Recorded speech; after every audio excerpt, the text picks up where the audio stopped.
In this video tutorial, I'm going to be using some color shift mica and some shiny glitter in our Geode agate coaster molds. That's mold A on the left and mold B on the right. I have some IC9 intense color shift mica and some shattered rainbow hollow dream flakes from Glitter Hippo. I used 1 drop of glue and about 1.65 ounces of resin, and I'm going to be filling up the river areas. We call those little areas the islands are the big parts, and the river is what goes through them and around them. And I used the drop of glue in there to try and keep the glitter suspended and also to try and help with holes in the resin or whatever are air pockets. Sometimes you still get them anyway. But I'm using a pipette there and just going very slowly, very carefully for me because I don't want it to go up onto the island areas because that's where I'm going to be putting the color shift mica.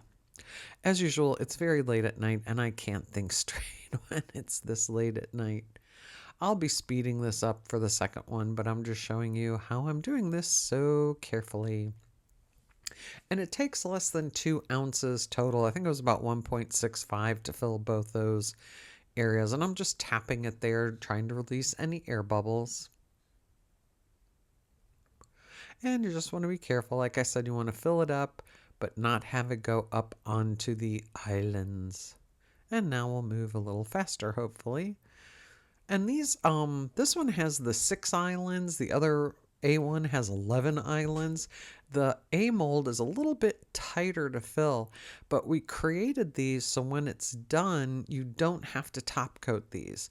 No glass or drinkware will fall through these coasters. That's how we did the Geode agate design purposely like that.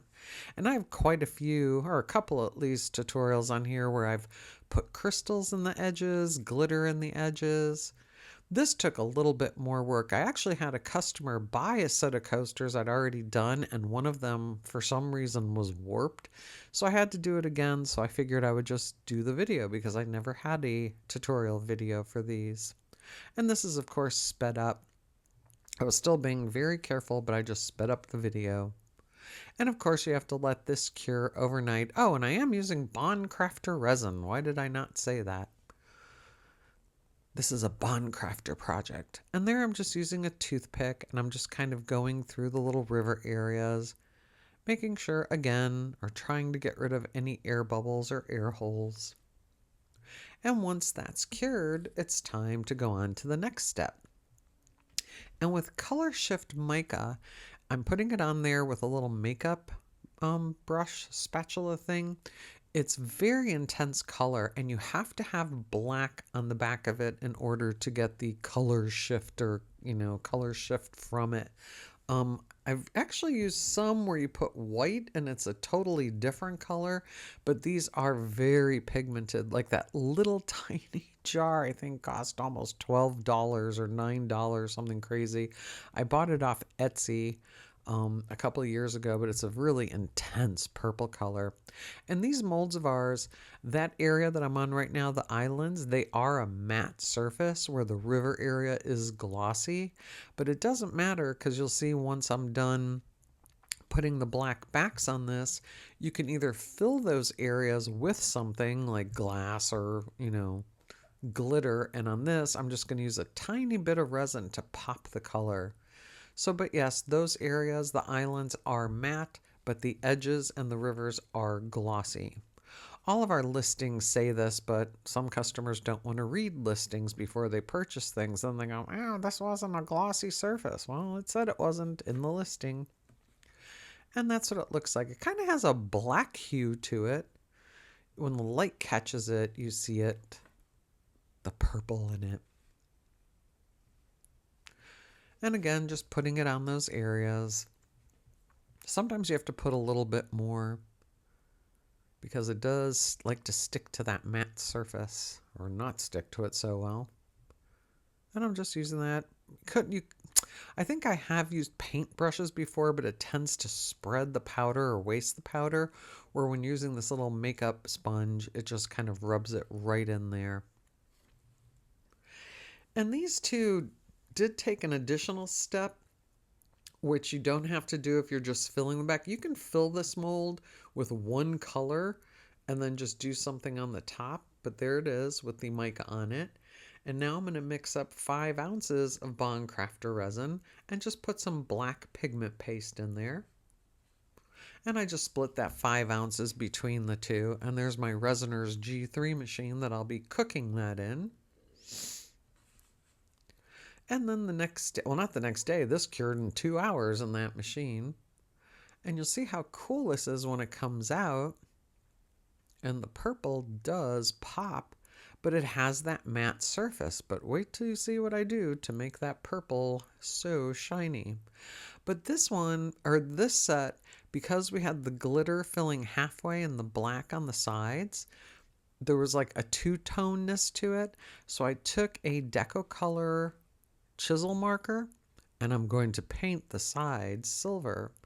And I really don't like doing this. It's just another step, and I think it kind of is, I don't know, not such a great finish to use a pen, but something that I've seen other resin people do, resin crafters, they paint the resin with acrylic paint, and I've learned the hard way, acrylic paint does not stick to resin. If you rough up the surface and put acrylic paint on, it will take 27 days to dry. And these pens by Deco Color are made of, they're oil based, but they still take about 24 to 48 hours, I think, to fully dry. So we'll speed this up. But again, this is the easiest way to finish a piece. I don't think it's a very professional way to finish a piece. That's why when I try to plan these out, I would rather pour the whole thing in one color, whether it's all glitter or all black or all purple, and then do something in those island areas.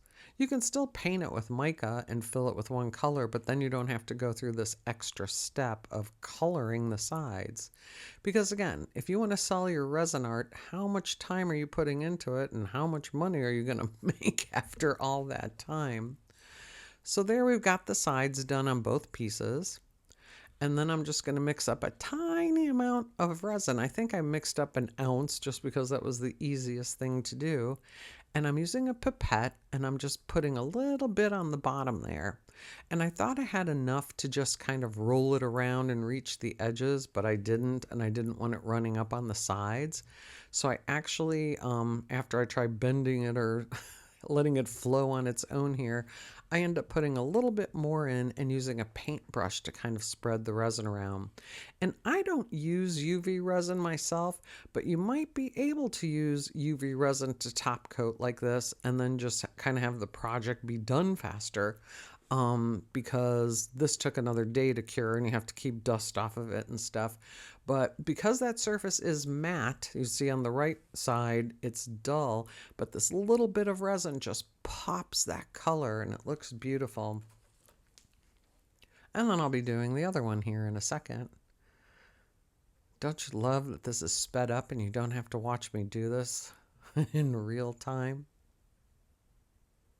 And then again, it just takes a little bit of resin. But these molds are fun. And like I said, we designed this so a cup or a glass is not going to fall through. So you do not have to fill those island areas up to the top. You can do whatever you want. These are fun molds to try. And I don't think anybody else makes them except for us. You can buy the molds separately. You can buy 1A, 1B, 2As, or 2Bs, whatever you prefer.